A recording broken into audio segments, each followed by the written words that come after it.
What is an EMP? An EMP stands for electromagnetic pulse, and is a threat that can be caused by nature or by man. The sun creates natural EMP when it makes geomagnetic storms, and these can cause a threat to power grids and communications, and do every year when there are small geomagnetic storms that usually affect nations at high northern latitudes. But what we're really concerned about here are the rare super geomagnetic storms like the Carrington event in 1859 or the 1921 railroad storm. These storms happen about once a century, and they're so powerful and they're so broad in the area they affect, they basically pose a threat to civilization. They can take down the electric grid and everything that is sustained by the electric grid, which is all the critical infrastructures, communications, transportation, business and finance, even food and water. Everything depends directly or indirectly upon electricity because we're an electronic civilization. When the electric grid goes, everything goes. And it can end up killing millions of people from starvation, disease, and societal collapse if we are unprepared to cope with the recurrence of something like the 1859 Carrington event, which is caused a natural EMP as a consequence of the geomagnetic superstorm that happened there. NASA estimates that the likelihood of recurrence of such a geomagnetic superstorm is about 12% per decade, which virtually guarantees that within our lifetimes or that of our children, we will experience a recurrence of something like the 1859 Carrington event, which was a worldwide phenomenon and could put billions of lives at risk. We're also concerned about man-made EMP, and the greatest threat here is from a nuclear weapon. It doesn't have to be a special nuclear weapon, although there are nuclear weapons of special design that are built specifically for generating extraordinarily powerful EMP fields. But even a crude nuclear weapon, first-generation nuclear weapon, like a Hiroshima bomb, such as terrorists might be able to cobble together, our electric grid is so unprotected that it would be vulnerable even to that. And if you were able to loft this thing above an altitude of 30 kilometers, say over the east coast of the United States, you could do that with a missile launched off a freighter, or you could do it with a private jet that zoom climbs to that altitude, or you could do it with even a meteorological balloon. You know, you could take down the eastern grid that supports most of the population of the United States and Canada, and basically with catastrophic consequences for our society.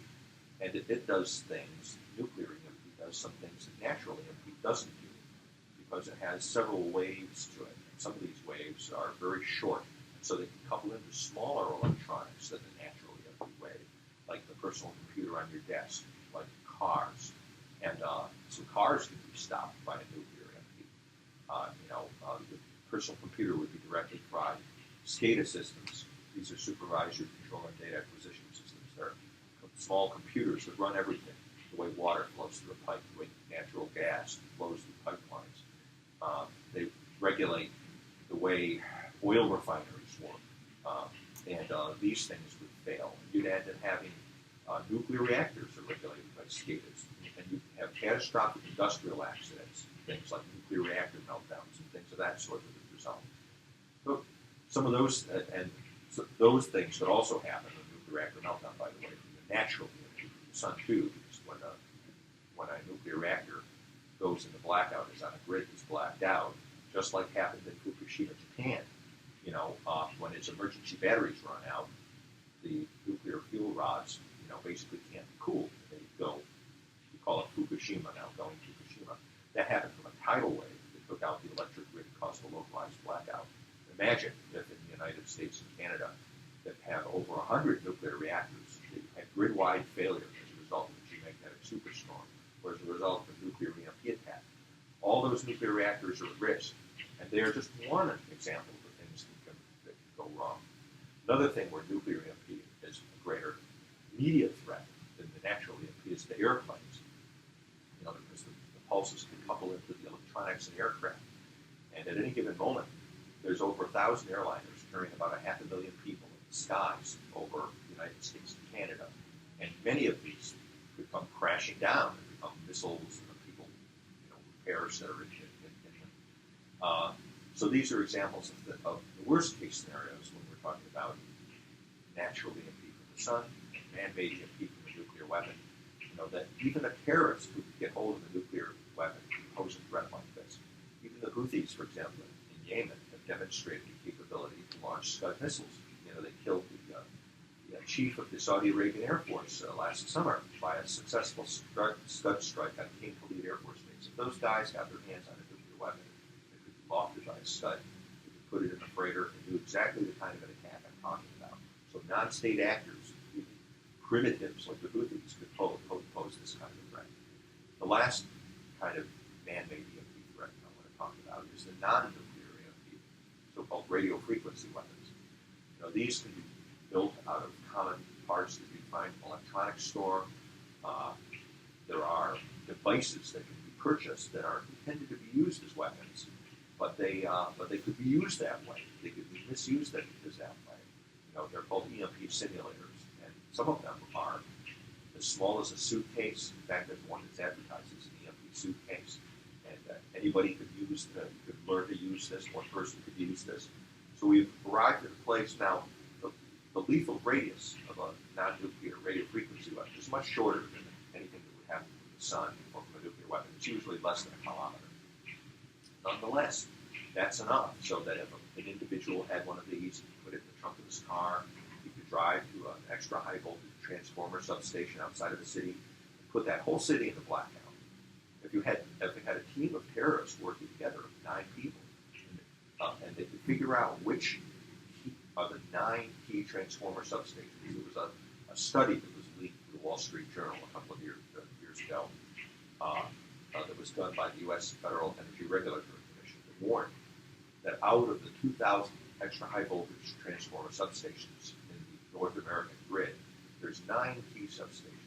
And if you knew which of those 9 key substations you take out, you could put the whole grid, the whole North American grid, in a blackout for 18 months. Now, so if you had a team of 9 guys that had these radio frequency weapons, small terrorist cell, and you knew which of those substations to attack, you could drive cars there, you could take out the transformer substations, and put the whole nation in the grid again, not with a nuclear weapon, with a non-nuclear radio frequency weapon that basically anybody can buy. They don't even need a license. You need a license to drive a car, you need a license to buy a gun, but you don't even need a license to buy one of these things that could be used as a weapon of mass destruction. It could kill 90% of the people that live in North America. That's what the EMP Commission estimated. If we had a blackout that lasted a year, that 9 out of 10 people living in North America could die from starvation, disease, and societal collapse. And a lot of people may say, Canadians may say, well, why should we worry about this? After all, this is America's problem. They're the focus of these terrorist attacks. Well, unfortunately, from Canada's point of view, we're in the same boat because we're on the same grid. The North American grid is the same grid that serves America and Canada. If you look at the field from a solar geomagnetic superstorm, it wouldn't be limited to the United States. In fact, in the case of Carrington, that would affect the whole world. And the 1921 railroad storm affected both the United States and Canada. You got hit with a lesser storm back in 1989 called the Hydro-Quebec storm. Now that only put Canada in the blackout for half a day, but it still cost billions of dollars. And Canada is also actually more vulnerable to these geomagnetic superstorms than the United States because you're at a higher northern latitude. So the likelihood of you being affected by a geomagnetic storm is higher for Canada than for the United States. We've never had something like the Hydro-Quebec storm hit us, not in recent modern times when we've been dependent on the electric grid. The 1921 railroad storm affected both of our countries. Canada has fewer EHV transformer substations, so your part of the grid is probably more susceptible to the kind of terrorist attack that I was talking about, where you could use radio frequency weapons, and you don't need to use radio frequency weapons. You could use small arms to take out these EHV transformer substations. You've got the good news from the Canadian perspective, and this is the good news is the reason why I think you should be particularly. Oh, let me say one last thing about the nuclear EMP. Because if you look at the field, even if they're targeting the United States, a weapon detonated at about 300 kilometers altitude, right over the center of the United States, where we're clearly the target. When you look at that, the full extent of that field, it takes in most of Canada.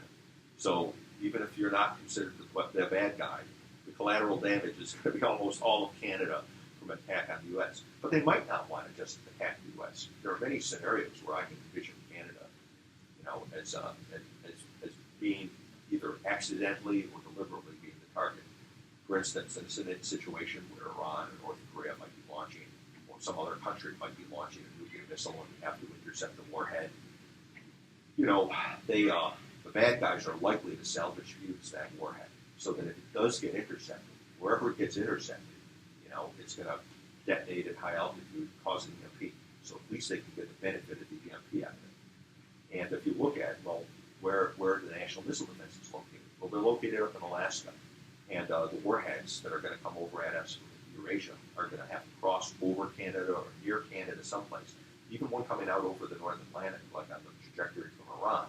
If you look at where the EMP field would go from something like that intercepted, it's going to affect the most populous parts of Canada. So if the National Missile Defense, Washington, D.C. might think, the National Missile Defense worked. After all, it intercepted that warhead up around Canada. So we're safe. Okay? Well, you have to think about what the consequences are for Canada in the event of a salvage fusing incident, right? And there are scenarios where they might deliberately target Canada. In a supreme international crisis between the United States and Russia, or China, or even North Korea, one side, the bad guys, might not want to escalate to an all-out shooting war with the United States, and face that challenge.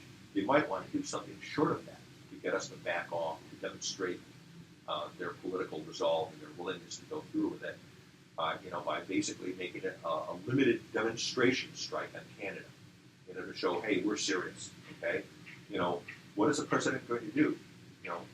A Ronald Reagan, might not back down from something like that. It might say, gee, they've attacked our friends in Canada, so we've got to do something. But we know all American presidents are not Ronald Reagan, and there are other American presidents, who might not react to that, who might behave in the way that the adversary wants them to behave, which is to say, okay, we've got to stop this from escalating further. Too bad that we lost Canada, but I've got to think of the United States first and put a cap on this nuclear war before it gets any worse. So let's go to the negotiating table. It would be the same kind of a thing in practical terms, what they call the old Mexican standoff in the westerns. Okay, when the bad guy is standing there, and there's a confrontation between the good guy and the bad guy in a bar, let's say, and the bad guy show that he's serious. Maybe just shoot somebody at random in the saloon to show he's serious, and you really want to have this shootout where other innocent people are going to get killed. I mean, that can happen at a nuclear level. So that's what an EMP is, and that is why Canada should be worried about it.